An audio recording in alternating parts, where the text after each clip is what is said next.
Optimisme tentang olahraga di Sulawesi Selatan dan Indonesia.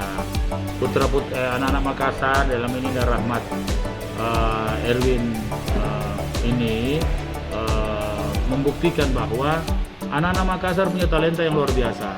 Dan insya Allah saya minta kalau pulang menemui saya. Saya coba tanya Koni, biasanya seperti ini ada award lah, penghargaan bagi atlet-atlet berprestasi. Saya akan koordinasi sama Koni, karena saya sudah siapkan selalu bagi atlet berprestasi itu punya reward tertentu, walaupun barangkali tidak banyak, tapi insya Allah itu bentuk perhatian dari pemerintah.